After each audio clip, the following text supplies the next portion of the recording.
Stormwater Culvert li ġie trasformat fi spazju aħdar fil-qalba ta' Ħalqormi rebaħ il-premju fil-kategorija tal-ispazji miftuħa fil-Malta Architecture and Spatial Planning Awards.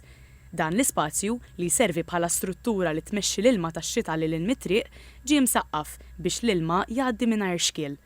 Ma' TVM News, il-perit Joanna Portelli qalet li l-lan tal-proġett kien li jiżdiedu l-ispazji ħodor f'żoni urbani. Waqt id-diżin rajna li xorta il-funzjoni tal-culvert tibqa' l-istess u anke li jkun hemm possibilità tal-tindif u manutenzjoni xorta matul wara li tlesta l-proġett. Fil-ġnien hemm imħawlin mijiet ta' pjanti u siġar adattati għall-klima ta' Malta, fosthom siġar taż-żebbuġ. Danna running track ukoll to promote active lifestyle u anke għandna dawn l-istrutturi tal-ħadid fejn il-bougainvillea tixxabbat magħhom u joħolqu spazji fejn wieħed jista' jpoġġi bil-qiegħda fuq benches li għamilna minn recycled plastic u anke joffru d-del. Hija spjegat li l-proġett beda fl-2022 u tlesta fl-2023 u li huwa attrezzat b'sistema ta' irrigazzjoni biex il-ġnien ikun aħdar is-sena kollha.